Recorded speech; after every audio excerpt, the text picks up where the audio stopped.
Shalom, salam sejahtera dalam kasih Tuhan Yesus Kristus. Bapak, Ibu, saudara-saudara, jemaat Tuhan yang dikasihi dan diberkati oleh Tuhan Yesus Kristus.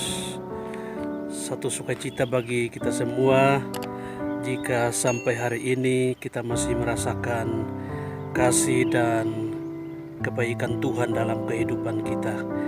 Pada kesempatan kali ini saya menyampaikan renungan firman Tuhan dari Bukit Gong Perdamaian di Kota Palu, dan kiranya firman Tuhan ini bisa sampai di Bapak Ibu Saudara dan bisa mendengarkan renungan ini dalam keadaan yang sehat dan diberkati oleh Tuhan. Renungan firman Tuhan pada hari ini saya ambil dalam kitab Yudas pasal yang pertama, ayat yang ke-17 sampai ayat yang ke-21. Demikian bunyi firman Tuhan. Nasihat-nasihat untuk meneguhkan iman. Tetapi kamu, saudara-saudaraku yang kekasih, ingatlah akan apa yang dahulu telah dikatakan kepada kamu oleh rasul-rasul Tuhan kita Yesus Kristus. Sebab mereka telah mengatakan kepada kamu, menjelang akhir zaman akan tampil pengejek-pengejek yang akan hidup menuruti hawa nafsu kefasikan mereka. Mereka adalah pemecah belah yang dikuasai hanya oleh keinginan-keinginan dunia ini dan yang hidup tanpa Roh Kudus. Akan tetapi kamu, saudara-saudaraku yang kekasih, bangunlah dirimu sendiri di atas dasar imanmu yang paling suci dan berdoalah dalam Roh Kudus. Peliharalah dirimu demikian dalam kasih Allah sambil menantikan rahmat Tuhan kita Yesus Kristus untuk hidup yang kekal. Kekasih Tuhan dimanapun saudara berada, renungan firman Tuhan pada hari ini saya beri tema iman yang teguh. Kita akan belajar dari seorang pribadi yang bernama Yudas. Penulis surat ini adalah Yudas, saudara dari Tuhan Yesus Kristus.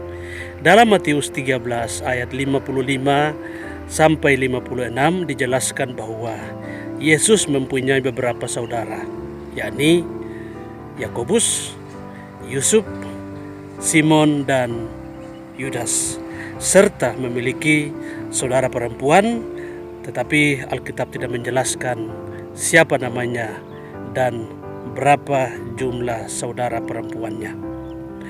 Dalam Yudas pasal yang pertama ayat yang pertama, Yudas menggunakan istilah hamba Kristus dan saudara Yakobus. Secara jasmani, memang Yudas adalah saudara dari Tuhan Yesus.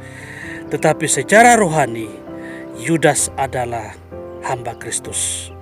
Dia memposisikan dirinya sebagai hamba Kristus. Sebagai hamba Kristus atau orang percaya perlu memiliki iman yang teguh kepada Tuhan Yesus Kristus. Pertanyaan yang kita renungkan adalah bagaimana supaya iman kita menjadi teguh. Beriman bisa saja, tetapi apakah iman kita teguh atau tidak? Itu pertanyaan yang perlu kita renungkan dalam kehidupan kita. Bagaimana supaya iman kita menjadi teguh?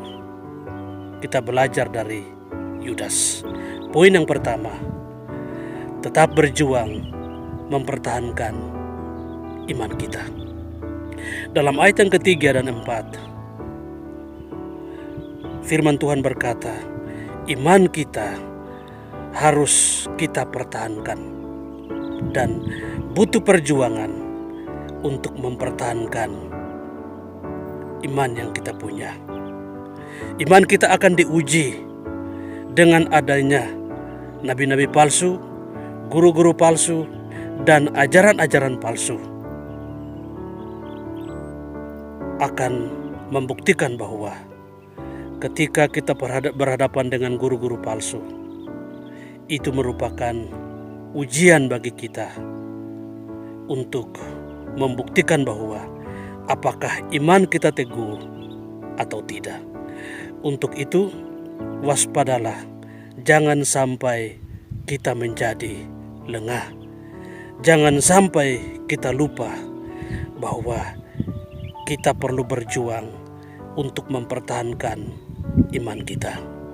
Yang kedua, bagaimana supaya iman kita menjadi teguh, yaitu membangun diri sendiri di atas dasar iman yang paling suci.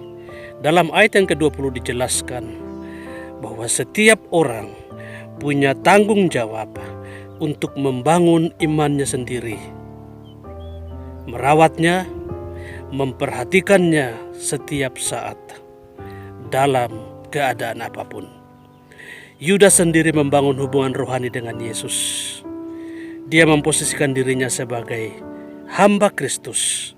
Itu berarti tanggung jawab pribadinya adalah bagaimana dia membangun imannya di atas dasar yang murni, dasar iman yang paling suci di dalam Kristus Yesus.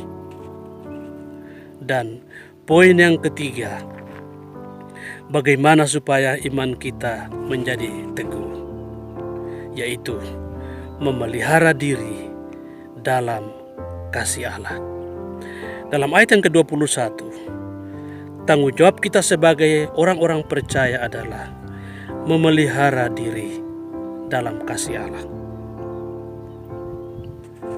Orang yang memelihara dirinya tidak akan ceroboh, tidak akan hidup cemar, tidak akan hidup dalam dosa, tetapi dia berjuang, dia pelihara dirinya supaya hidupnya tetap berkenan di hadapan Tuhan, melakukan apa yang Tuhan mau, hidup sungguh-sungguh takut akan Tuhan, taat dan setia kepada Tuhan. Itu membuktikan bahwa orang tersebut memelihara dirinya dalam kasih Allah. Kekasih Tuhan, kiranya firman Tuhan pada hari ini boleh menjadi berkat bagi kita. Kita memiliki iman yang teguh. Apapun ajaran-ajaran yang akan muncul, ajaran-ajaran palsu dari guru-guru palsu, tidak perlu kita takut dan gentar. Jika iman kita sudah teguh, sudah kuat, sudah kokoh di dalam Kristus Yesus. Tuhan Yesus Kristus memberkati kita semua. Salam dari Bukit Gong Perdamaian, Kota Palu, Provinsi Sulawesi Tengah. Tuhan Yesus Kristus memberkati kita semua. Shalom.